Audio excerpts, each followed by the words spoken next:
Have you ever noticed how, once you decide on something, it feels like the whole world suddenly revolves around it? Let's say you're thinking about buying a red car. And out of nowhere you start seeing red cars everywhere. They're on every street, parked in every lot, gliding by at every stoplight. It's as if everyone around you had the same idea at the same time. Almost eerie, right? But here's what's fascinating. It's not that there are actually more red cars on the road. The world hasn't shifted to meet your desire for that particular car. Instead, you have changed. Your mind, that incredibly complex, intelligent system, has decided that red cars are important.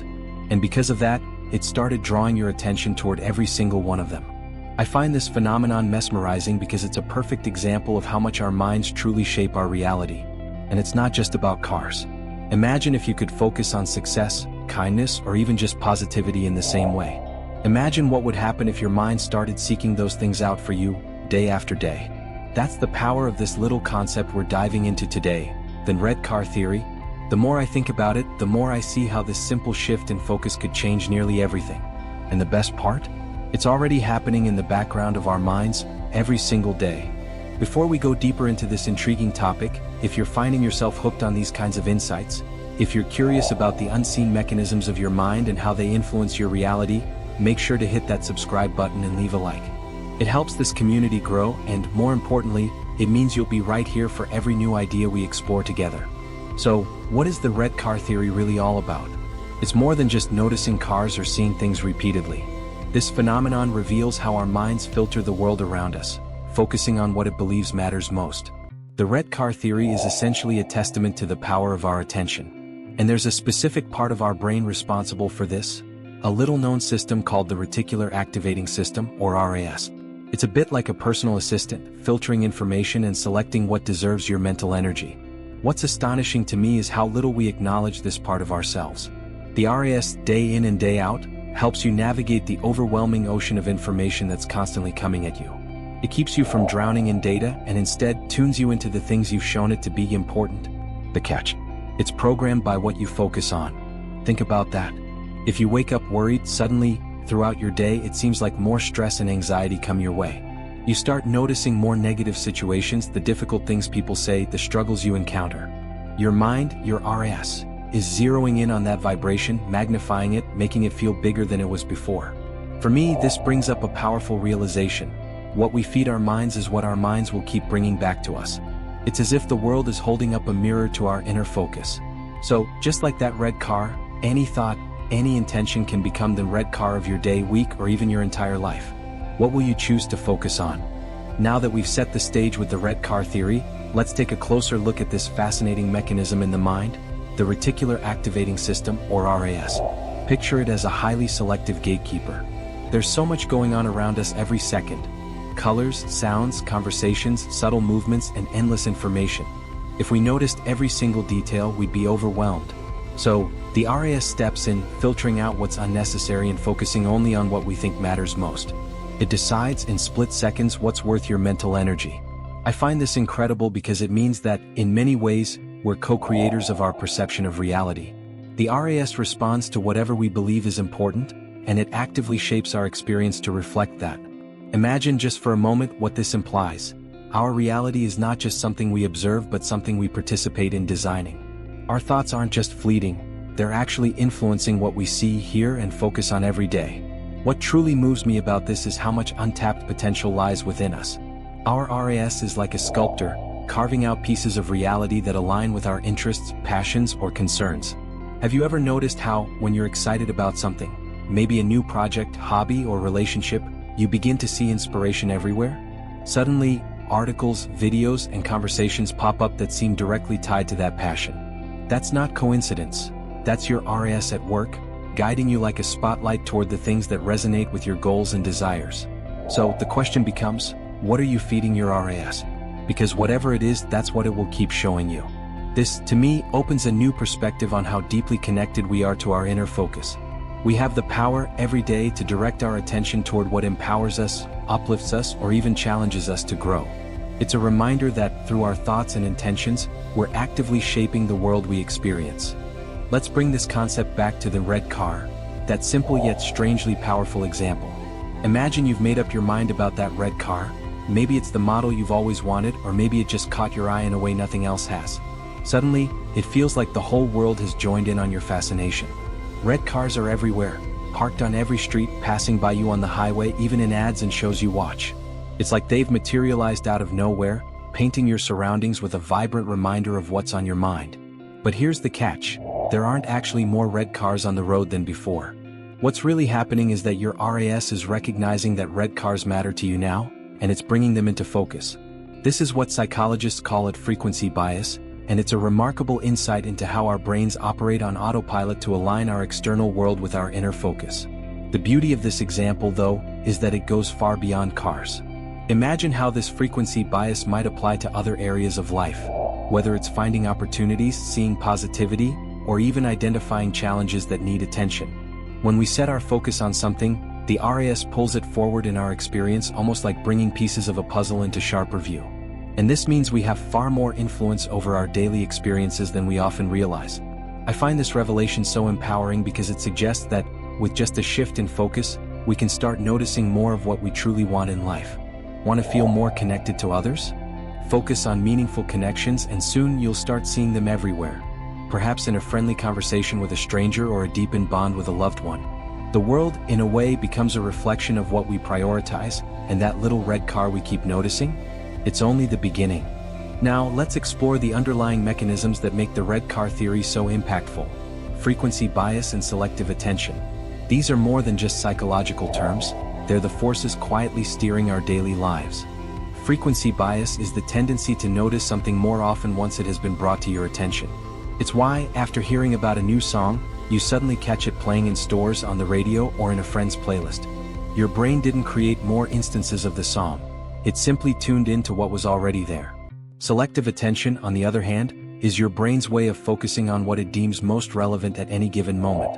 It's like a spotlight shining on a single aspect of your environment while the rest fades into the background. This selective process is vital for navigating the overwhelming amount of information we encounter daily. Without it, our minds would be flooded, unable to prioritize or make decisions effectively. But here's where it gets truly fascinating. When these two forces combine, frequency bias and selective attention, they form a powerful filter that shapes our perception of reality. Essentially, we see more of what we focus on, and what we focus on is determined by what we consider important. It's a cycle that feeds itself, reinforcing our beliefs and priorities. Personally, I find this both enlightening and a bit humbling. It means that our reality is not as objective as we might like to believe. Our individual experiences are colored by what we choose, consciously or unconsciously, to pay attention to. This insight has profound implications. It suggests that by shifting our focus, we can alter our perception and, consequently, our experience of the world. Imagine applying this knowledge intentionally. What if, instead of passively letting our biases guide us, we took an active role in directing our attention? What if we chose to focus on opportunities rather than obstacles, on gratitude rather than complaints? The potential for personal transformation here is immense. It's not about ignoring reality or pretending challenges don't exist. It's about amplifying what serves our growth and well-being. In a world that often feels chaotic and unpredictable, understanding these principles gives us a sense of agency. We're not just observers, we're participants with the power to shape our narratives. The question then becomes, what story do you want your mind to tell? And more importantly, what steps can you take today to begin shaping it? Now, let's bring the law of attraction into the conversation. You've probably heard the idea that like attracts like, that our thoughts and emotions attract similar energies and experiences into our lives. The red car theory and the mechanisms of frequency bias and selective attention we've discussed play a huge role in making this concept more than just a theory. They show us that our brains are wired to find what we focus on, whether it's something we want or something we fear. Think of it this way: every thought you have, every intention you set sends a signal out into the world. When you fixate on a goal or a desire, your reticular activating system begins working behind the scenes, scanning your environment to bring you anything that might relate to that goal. In essence, you're priming your mind to pick up on opportunities, connections, or insights that might have gone unnoticed otherwise. To me, this is the real magic of the law of attraction. It's not just about thinking positively or hoping for the best. It's about aligning your internal focus in such a way that you start recognizing the pathways toward your goals that were always there but perhaps hidden from your awareness. It's a shift that feels subtle yet profound. When you expect good things, you notice good things. And in noticing them, you become more inclined to act on them, setting off a cycle that draws even more positivity into your life. However, it's not just about focusing on what you want, it's about being mindful of what you don't want to focus on. If your mind is locked onto fears or doubts, your RAS will pick up on situations, people, and ideas that reinforce those worries. In other words, whether positive or negative, your brain doesn't discriminate, it simply amplifies whatever you give attention to. That's why the law of attraction advises us to direct our thoughts carefully and with intention. For me, this brings up an essential question. What do I genuinely want to invite into my life? Am I focusing on abundance or on lack? On gratitude or on dissatisfaction? Each focus point is like setting a compass for the RAS to follow. And the more consistently we focus on our desires rather than our fears, the more our experience begins to align with those desires. So, whether or not you believe in the law of attraction as a universal truth, there's undeniable power in directing your focus. When you set your mind on something meaningful and give it genuine attention, your brain, and perhaps even the universe itself, conspires to help you find it. It's a reminder that we're not just passive receivers of life's events, we're active participants, shaping our paths with each thought and intention we set. So now that we understand how selective attention and frequency bias work alongside the law of attraction, let's dig into the role of the subconscious mind, a part of us that's constantly listening, processing, and responding to our thoughts, even when we're unaware. Our subconscious is like fertile soil, ready to grow whatever seeds we plant in it, whether they're empowering or limiting beliefs. Think about this. Every time you repeat a thought or reinforce a belief, you're essentially programming your subconscious. When you dwell on a particular idea, like achieving a personal goal or becoming healthier, that thought doesn't just disappear after you stop consciously thinking about it. Instead, it sinks deeper, becoming part of your internal programming. Your subconscious takes note and over time begins to shape your actions, decisions, and responses to align with that thought. Personally, I find this both humbling and inspiring. It's humbling because it means that our current reality is largely a reflection of what we've been feeding our subconscious minds, consciously or not. But it's also incredibly empowering because it suggests that we can reshape our reality by reprogramming the mind. It's about deciding what we truly want to believe and then repeating those beliefs until they become part of our inner truth.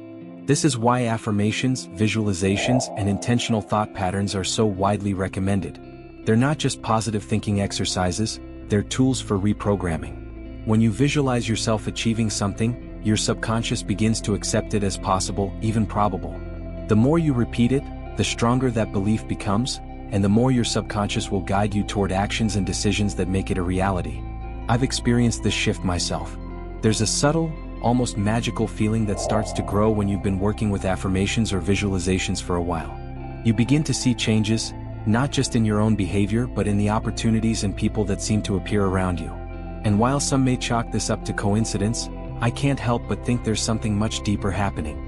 By consciously choosing our thoughts, we're indirectly choosing our experiences. So, what thoughts are you feeding your subconscious? Are they thoughts of growth, positivity, and potential? Or are they rooted in doubt and limitation? This awareness alone is a game changer, a reminder that we hold the keys to our own transformation by choosing which beliefs to plant and nurture in our minds. Because ultimately, as our subconscious aligns with our desires, the world around us begins to align as well. Now that we've unlocked the potential of focus in the subconscious mind, let's talk about how we can apply the red car theory to our everyday lives. The truth is, every single day, we have countless opportunities to direct our attention and set the tone for what we experience. By becoming intentional with our focus, we can start to see real, tangible changes in the quality of our day-to-day reality. Think about the areas of your life where you'd love to see improvement. Maybe it's in your relationships, your career, or even in your personal growth. What if every morning you chose just one thing to focus on? Maybe it's gratitude, where you commit to noticing moments, big or small, that make you feel thankful. Or maybe it's positivity, where you make a conscious decision to recognize uplifting things around you, even on days when life feels challenging. When you do this, something remarkable happens. Your reticular activating system begins to filter your day through the lens of that intention. Suddenly, moments of gratitude, positivity, or opportunity stand out more. Conversations feel richer, small successes feel more meaningful, and even the ordinary moments take on a new light. This doesn't mean life becomes perfect, but it means we start to see life in a way that resonates with what we're seeking. For me, the beauty of this practice is in its simplicity. We're not talking about overhauling your entire life overnight. We're talking about tiny shifts in attention that, over time, add up to massive change. By repeatedly choosing what we want to see more of, we train our minds to find it naturally. And in doing so, we become more resilient, more grateful, and more connected to our goals. Another way to put this into practice is to set specific intentions before any big event. Be it a work meeting, a conversation with a friend, or even just your morning routine. Ask yourself, what do I want to bring to this experience? It could be as simple as peace, confidence, or curiosity. By focusing on a specific feeling or goal, you're programming your RAS to help you see and feel that way in the moment. The amazing part is that, with consistency, these intentions become part of who you are. You start to find that your default mindset is more positive, your reactions more balanced, and your outlook more expansive. It's a slow, transformative shift that turns everyday life into a reflection of what you truly value and wish to experience. So, the question isn't just what you'll focus on today, but how committed you'll be to choosing that focus daily. Because with each intentional thought, each small act of attention, you're designing a version of your life that aligns with your deepest desires and dreams. As we move forward, let's look deeper into the long-term impact of consistently applying the red car theory to our thoughts and intentions. Imagine what could happen if you didn't just choose your focus once in a while, but if this became a daily practice, a lifestyle even. This is where reprogramming the mind truly begins to take shape.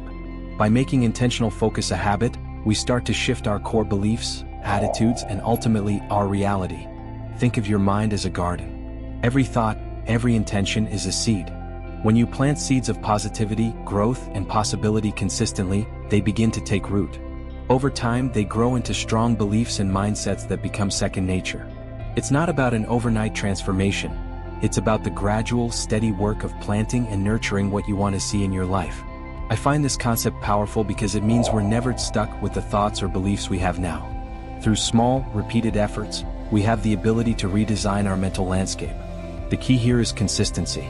The more we focus on our goals, intentions, and desired experiences, the more our minds adapt to these new focuses. We begin to see the world through a lens that matches the life we're striving to create. And what's incredible is that our subconscious takes note. As we repeatedly bring our focus to certain ideas, success, health, joy, gratitude, our subconscious begins to prioritize these things automatically. It becomes part of our natural thought pattern, where noticing opportunities, positivity, and personal growth feels almost effortless. For me, the most inspiring part of this process is how empowering it feels to know we can shape our mindset and, by extension, our lives. Each day is an opportunity to choose thoughts that serve us, to redirect our focus toward the things that uplift and motivate us. It's like building a mental muscle. The more we practice, the stronger and more resilient it becomes. So, how do you make this part of your daily routine? Start small. Begin each day with a clear intention. Perhaps write down one focus for the day or say it out loud. And throughout the day, remind yourself of it, even if it's just in quiet moments. Over time, you'll notice that your mind begins to follow this path naturally, making it easier and easier to focus on what truly matters to you. Remember, it's not about perfection. Some days will be easier than others. But as long as you return to this practice consistently, you're building a mindset that will carry you toward the life you want, one day at a time.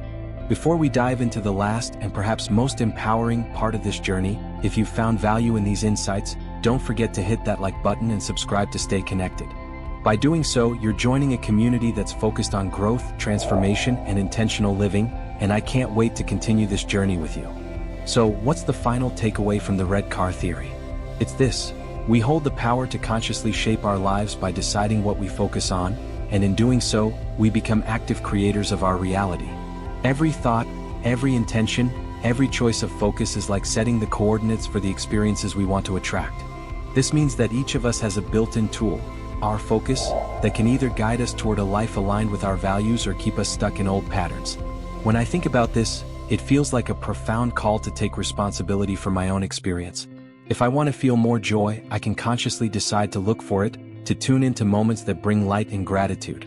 If I want to grow, I can seek out challenges as opportunities, noticing how even the hard days are stepping stones toward becoming stronger and wiser. This awareness, to me, is the essence of personal power. Knowing that our focus is ours to direct, and with it, we shape the world we live in. The beauty of this is that it's not a complex or distant idea. It's something we can start today, right now, in small but meaningful ways. What we focus on expands. So ask yourself, what do I want more of in my life? And begin to look for it. Each time you do, you're rewiring your mind, programming your RAS, and aligning your subconscious with a reality that feels true to who you are. As we wrap up, let this be an invitation to live intentionally. Remember, the world around you is more than just a backdrop. It's a reflection of what you prioritize. And by choosing what we focus on with intention, we're not just observers in this life.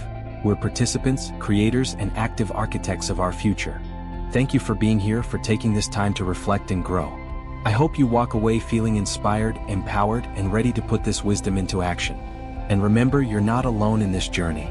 We're all shaping our lives one thought at a time, and I'm honored to be part of that journey with you.